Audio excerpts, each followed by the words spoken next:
here, okay? What do you want from us? How much more do you want from me? And we're back. Hello, girls. We're back. And we're back. We're back.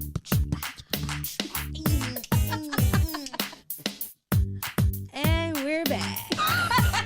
Welcome back. Welcome back. Welcome back. Cha-cha-cha.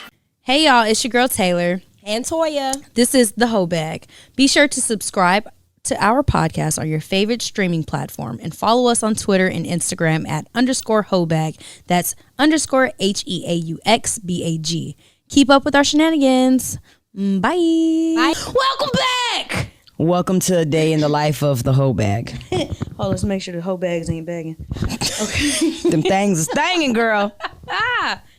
Good morning or good afternoon, whatever time y'all tune into this, but good morning Right. to you. Good Black morning. woman. Good morning. During this Women's History Month. Oh, Congratulations to us. we made it. We can reproduce and have periods Yay. and deal with y'all's nonsense. But you know, that's not what we're about today. We're talking about savior complexes, which is a very good subject because people always want to blame somebody. Everybody, I feel like, you know, it's a theme to be entitled to things and everybody's supposed to just save you when you F up and because you had mommy issues and that we all got parents issues. We all, you know, so what? Ain't nobody coming to save you. You are 100% responsible for your life and the way that it goes. You just got to play the hand that you dealt with. The word of the day is accountability. Ooh, that's a tough word. That's a big word for Elmo. So let's get into Twitter news. I have a tweet that talks about the savior complex, and it says the hero complex, sometimes called hero syndrome or savior complex, is when someone strives to be the hero of the situation. No matter the odds, they want to be the ones that save the day.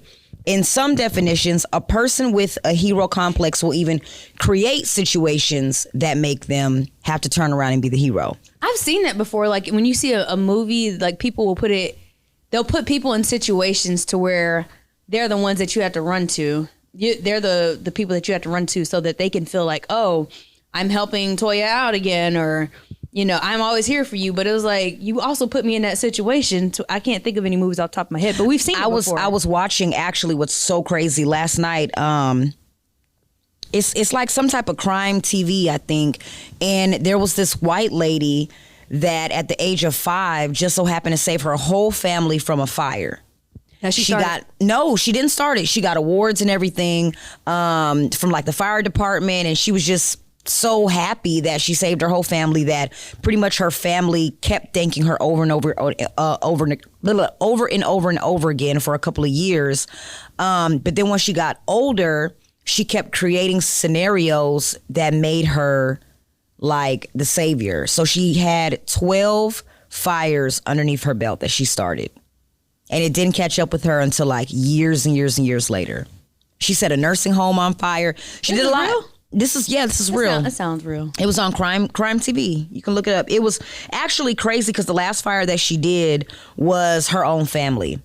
And she became the savior because they all had to move in with her. She was like, oh, you guys can just move in with me. And don't we see like, and I know it seems like I'll be attacking mothers who have strong attachments to their sons, but don't we see that in like movies? Like the moms are always like, oh, if I wasn't there for you, then you wouldn't be able to, you know, eat today. Or, you know, like they put themselves in situations where they're always like the number one person that their kids have to call. And then when they grow up, that's why we get stuck with you raggedy sons of guns.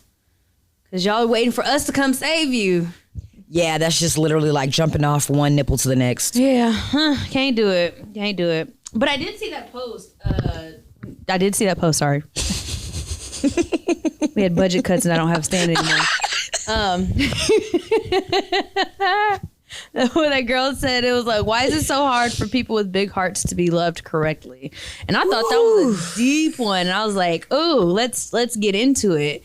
I think there's a bunch of subtopics that can go into it. But like when you first saw that, what did you think?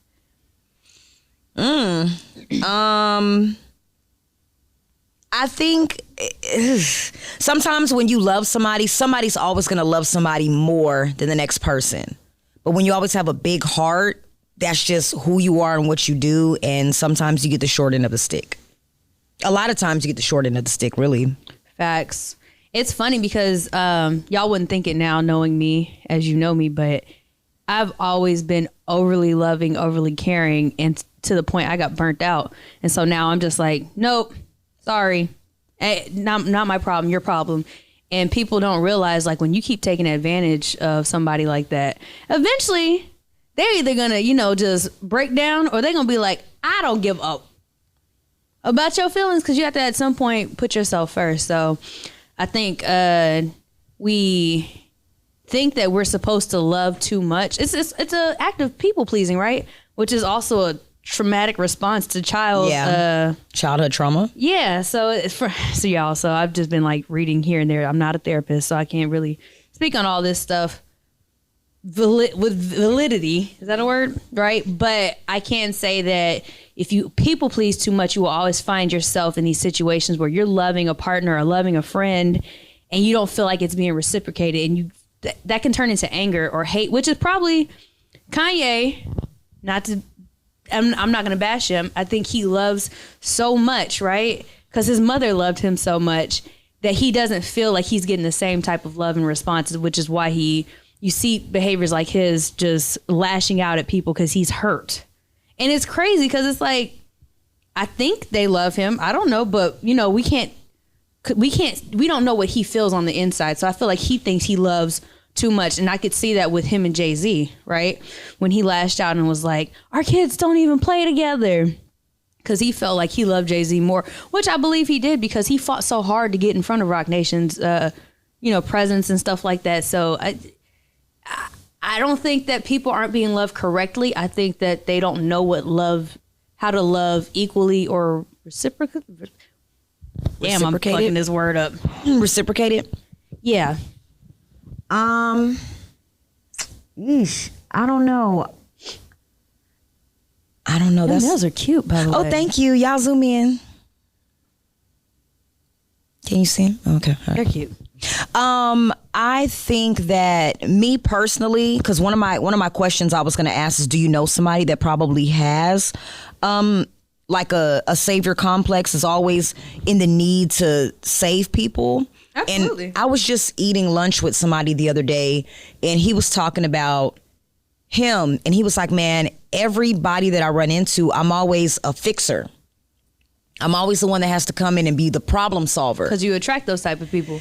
And I was like, oh my God. And everything he was saying, it was so crazy, because I was like, I do the same exact thing. And that's where this topic actually came from. I was like, damn, I really do. I know for a fact I have savior complex. Mm-hmm. I know for a fact I do. My house is always open to anybody. Mm-hmm. I'm always watching people's kids. And although I get joy out of it, I think certain people can, like the white woman that I was talking about that was creating scenarios to be the savior. I think that's when it gets a little dangerous for other people. I think... yes, that's fucked up. Sorry, I made it 7 minutes. But no, when you say that now, I think I had a savior complex, because at one point I was reevaluating all the relationships in my life, right? And like I started to realize that the people. So I'm very career driven. If y'all don't know the non-Heaux Bag side of me, the people I felt like weren't as passionate about advancing in their careers, those are the people I was bonding with. I started making more relationships with, because we were hanging out. We were just kind of bullshitting around, and I was the one, I'm doing the best out of this group. And I was like, I looked around one day and I'm like, damn, none of y'all hoes got goals? Like, other than scamming on niggas, fucking on niggas, like...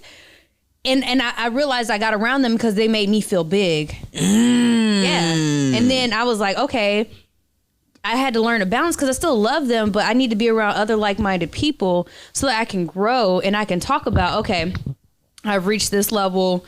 What do I do next? Because I realize when people get to 30, they either are like, we're old and I'm settled in, or they're like, okay, what's the next thing, right? You see a big shift in your friendships. And so I was just like not content with not doing anything, but I was looking at other people and I was like, damn, it's not their fault that they're attracted to me. I'm the one pulling these people in. And what is it about me? Oh, I like being the one that's needed. I like being the one that seems the smartest. I like being the one that seems the most productive. When in all reality, I was able to bullshit around them. I wasn't being that productive until I got around some real people, not real people, but some people who are also serious about their craft and their business. And I was like, damn, I'm fucking up.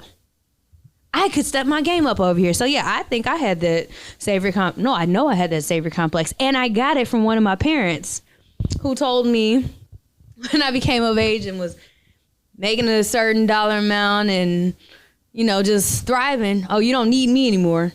So I was like, so you just gonna like stop talking to me? Like, how does this work?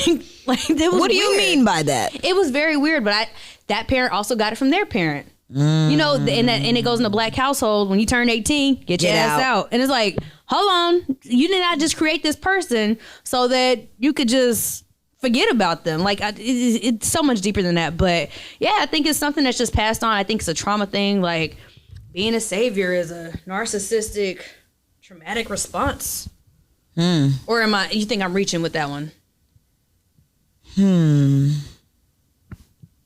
Like I said, I think it just depends on if you're doing it with the right intent. Because like what you said, you realized you were hanging with those people because it made you feel good. That's what you just described.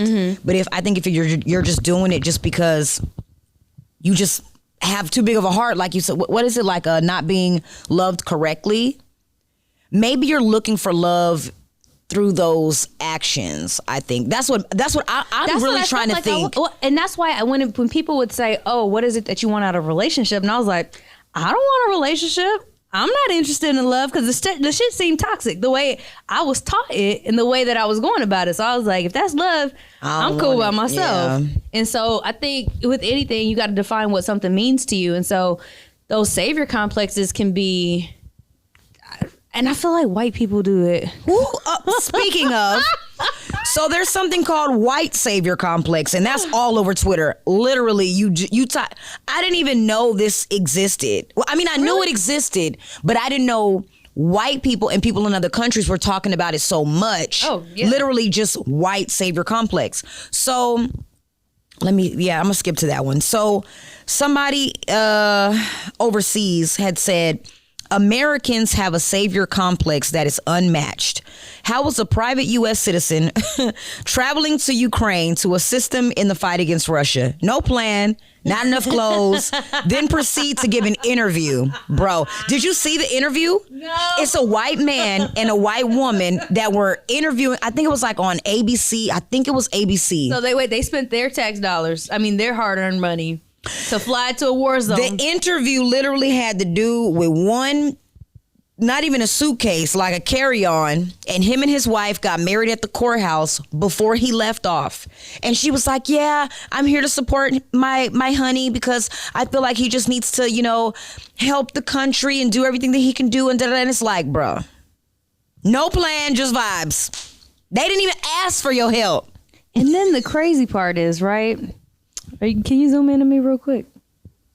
When you sit up here and get put as a prisoner of war, and you gonna go, Joe Biden didn't help me. He said, fuck me. Yes, he did. Joe Biden didn't tell you to go take your happy ass out there. He just told you to go pay your student loans, and you was gonna go to jail for the PPP fraud. He didn't tell you shit about flying to Ukraine. Girl, I can't. But no, so if we go back to, before we dive into that, if we go back in history and look at white people, right, when it comes to Christian crusades, and so it's funny, right? So my mother's from American Samoa, and you can go there and literally see like the history of Polynesian culture. But then there's like you go to regular Samoa it's not Americanized, and you'll see that there's a big what are those people? Mormon temple with a white Jesus. All these people is the same color as us. But there's a big temple of white Jesus that told you your religion, your beliefs, your way of life was wrong, and we're here to save you. So they created all these problems for these people and then told them, we'll help you out. And then there's more. They abandoned them. But guess what?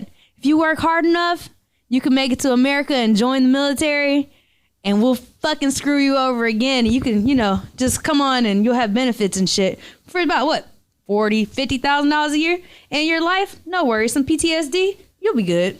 You're good. Go ahead and get that Charger, that Camaro. You did all that for a Camaro. Sheesh. And baby mamas. So speaking of talking about the white savior complex again, there was a white guy named Chris, and Chris with a C and Chris with a K. How ironic. So Chris says, I remember back in my older church days of how easily it was to get swept up in the white savior complex and think I had the answers to save others.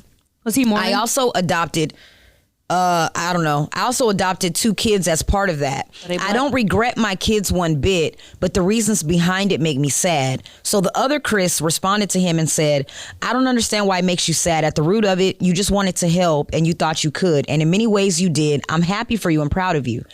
The other initial Chris responded and said, it's that it was part of the ideology that of the fundamental evangelical however you say it, church, we as white people had the answers for everyone else, and we needed to reduce and get people saved and fixed. It wasn't done out of genuine love, the wrong motives, and that's basically what he knows that they created the problems. But you know what's crazier?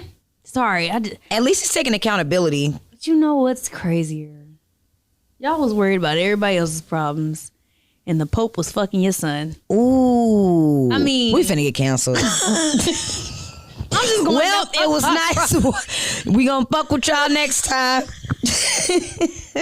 Okay, we're gonna go back. But for real, your house first. Like, you always want to go, especially white people now. It's like, oh, what can we do to save the kids in Africa? Save the kids in fucking 5th Ward. Save the kids in 3rd Ward. They'd rather save the dogs and cats. Girl. This is not a bash white people session. This is not that at all. Hey, it's on Twitter. I'm just repeating what y'all wrote. That's it. It's just it's baffling to me that we always are worried. We create these scenarios so that we can be the saviors, and at the end, the root. So this may not be the angle that Toya was going for this, but the root cause of this for me is that people with trauma are creating trauma for others so they can avoid their own bullshit. I mean, sounds about right. It's a I don't know. It's still a savior complex, like you said. It's go to fucking therapy. That's my answer for everything at this point. And how do we tell 400 years of white people to go to therapy? I don't know. They just see what are they doing? They're canceling CRT now. Like, and you know CRT? I feel like CRT. I haven't looked into it, but I feel like it's white people going against white people about teaching race in the classrooms. Because black people, we teach our kids that shit. So I feel like they're having like an internal conflict or a civil war between good. Keep who's that racist shit and who's not. Keep that shit between yourselves. The same way the maskers and the non-maskers. Y'all can have that fight, goddamn. Oh my gosh. So, I was really gonna ask. So do you remember there was a white guy coming out of, I think it was Walmart, and he was pushing a cart, but he was stealing. He was stealing all of that shit, and it was an old ass white woman. No, you're messing everything up. We're gonna make the prices go up. You need to stop. And she was literally getting in the way of that man. No, and the people that worked there weren't even. People that worked there weren't even trying to get him as hard as she was. Once again, you don't work at Walmart. You could have just minded your business. That didn't have nothing to do with you. Now, what if that man would have turned around and punched you in your damn mouth? Help! Help! But you created that problem. You could have just minded your old ass business. I mean, but we see that all the time with like that lady that had the Cocker Spaniel in Central Park and called the police on the black man because I forgot why she called him, and then she was mad that she was getting sued. You know, it happened in New York. Yeah. And then she was like offended that people were attacking her. Y'all cause these problems on yourselves. Like, the fuck? Like, people are starving. People are getting blown up, and you want to make this about you, Sally. Oh, what was that? Main character syndrome? Main character, you know, it goes hand in hand. It really does. This is a good segue from that because everything ain't about you. You don't have to be the savior. You don't. Save yourself. Some people feel like, and then this is just going to transition away from white people. Some people feel like, I'm gonna bring it back. and I was more so going towards the relationship portion. It's some people feel like they just don't have a purpose if it's not saving somebody and making somebody else feel small. And my thing is, there's so many activities and things to do in the world, but you want to fuck with me? Like, or you want to fuck with your son? Like, go get a hobby. Are you bored? Yes, you are. The world does not revolve around y'all's small ass family or your small ass friendship. There are so many problems that need to be solved. And even then, if you don't feel like partaking in that, go get a dog. Teach him how to talk. Teach him how to roll up. Like, there's so many other things to do. Make him feel like, because you know what, your dog's always going to think you the number one person. So just, they will. Get a dog. Be their slave. Just savior. Get a dog. But treat them right, though. Don't be getting them and treating them like furniture. You know, beating them and then trying to make them better because you the savior. You know what? I will call Peter on your ass. I am. Y'all seen that? Have you seen that? There's a page on Instagram called Black People with Pets. I love it. I want to be featured. Yeah. So I talk to my dogs. We like this. So, but I'm not their savior, and I try to tell them hoes that, but they don't believe me. I got a life outside of them. Anywho, I gotta figure out how to shake being having this savior complex, because I know I do. I have savior complex when it comes to relationships. Ooh. I have savior complex when it comes to just any situation I see, but I don't know if it stems from me being a problem solver. Anytime somebody comes to me, now don't get me wrong, I listen first and I try to evaluate, like, damn, does this person actually want to vent or does this person want help? And then I'm like, okay, they want help. Boom. You know what I'm saying? And it's so crazy because I can solve everybody's problems. You know, it's funny. But my life is in shambles. You know, it's funny. Shut up. Well, it's funny. Toya and I had a conversation last week, and I was like, I was like, because I'm sober and I don't have the attention span nor the energy to listen to people. And she was like, you know, I can. If you call me and say you're going to kill yourself, I'm going to listen. And I was like, please don't call me and say you're going to kill yourself, because I literally can't deal with it right now. And so it's crazy because I feel like we both like love people, but like, how do you, and I'm just asking you personally, how are you able to take on that energy? Because it can be weighing, you know, like it's very, I'm not using the word toxic as like bad, but like it's for my spirit. Like when somebody's always coming at me with their problems and I'm like, I see that you keep doing the same shit over and over again. I don't know what else to say, because I'm ready to just shake the fuck out of you until you see, like, stop. For example, hotel, she said, bodies on bodies. I woke up drunk again. I don't know who's next to me. Bitch, stop drinking at 50-15 with these same old niggas. That was me at one point. So I know, I was just like, I can't go there no more, Toya, because I know my weakness. You know what I'm saying? So, like, do you feel like shaking somebody? I remember one episode we had, and I literally said, I think it was a whole tip. And I said, sometimes people need to take into consideration that everybody isn't able to listen at that moment. So like before, now I know that before I be like, hey, are you in a good space to listen to what's going on? Or I'm gonna evaluate before I come at you with my problems. I think that's a terrible thing when you are the person that's always there with the open ear. People take that for granted. Oh yeah. So that's where I'm at with it. It's like, that's just, I guess I've just taken on that role. I will say personally, and I could talk about this now because I feel like I'm getting better at it. I was having, like, dealing with other people's problems was causing me a lot of anxiety because I was putting my problems on the back burner to the point I wasn't sleeping for, like, if some of y'all would see me, like, you would be like, why is she always up at 3, 4, 5, 6 a.m.? Because I just wasn't sleeping. And then I was like, okay, I'll just go out and I'll, you know, drink it away, or I was sexing it away or traveling it away. I tried to drink it away. Solange made that album for me. And it was just like, at some point I was like, I can't deal with that, because at the end of the day, I had a friend who had a parent have a stroke dealing with everybody else's problems, and he passed away. That shit is real. And then I was like, oh, that's going to be me by the age of 30. And so... that was a chair. Like, okay, producer needs a restroom. So I had to prioritize what I could handle. And like, I'll take on certain things. Like I could take on a little bit, but then sometimes I'm like, if this is just too much and you feel like I'm supposed to be here to solve your problems, baby, I can't do that. And I had to start with my mom. And my mom don't watch this, so I can talk about it. But she would just be like, you wasn't here for me and da-da-da-da-da. And y'all, get you a friend. My mom lives on the island, and there's probably like 60 people on that island. So of course she, relies on her kids to listen to her thought up bullshit. Cause like, when you bored, you just create shit out your head.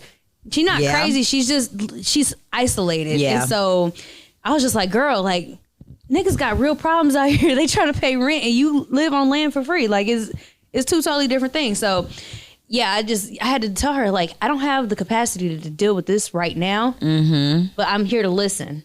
I just don't have anything to say. And when she would talk, I would just tune her out.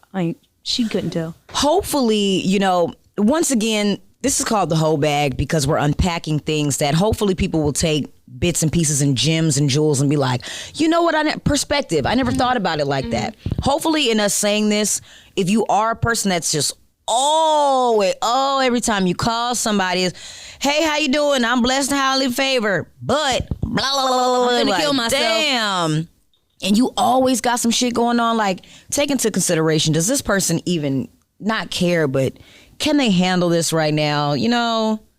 Child. When we come and see you and we smile and as soon as you start talking, we'll be like, is there something called a sympathy complex? Like they always want, what was me? I think so, probably. Let's make it up. Let's make it go viral. Let's talk about you niggas that need sympathy all the time. Yeah. Because and I see it with people who are just like, I could say that could be the person with the savior complex. If you think about it, oh yeah, I was in that situation once. I remember when I was, but now, like I was always. I'm thinking of it from, y'all gonna kill me, a minister perspective. Back when I was addicted to pornography, but now I've been delivered and I can help you get there now. So people are like, oh, Pastor, how do I get there?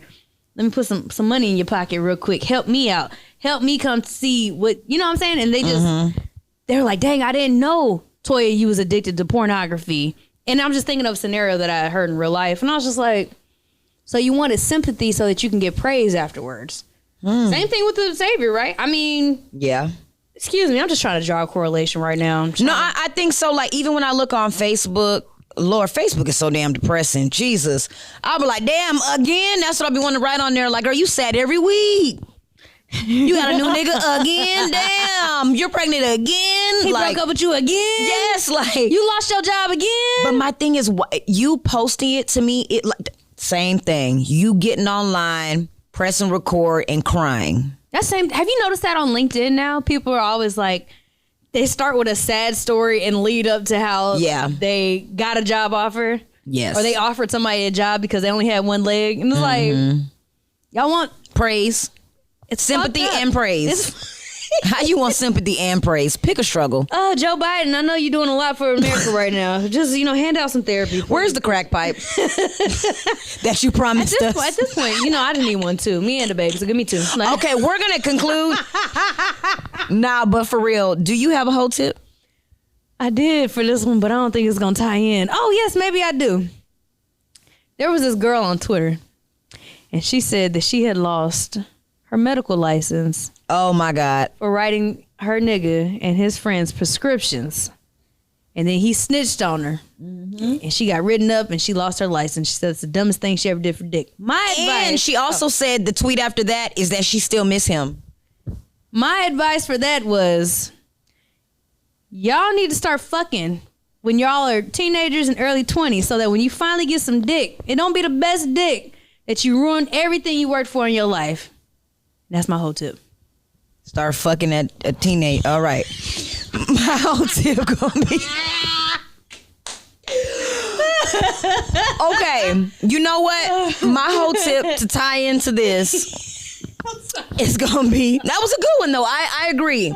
Because dick will make you do some wild things and vagina make you do some wild things too. And she felt like she was a savior writing them prescriptions. Ha, joke's on you, sis. Yeah. Having a savior complex will make you a full-time enabler, and helping people is a full-time job that I don't get paid for, so I ain't got time for it. You don't get paid for it. Just take a mental break. And on that note, bye.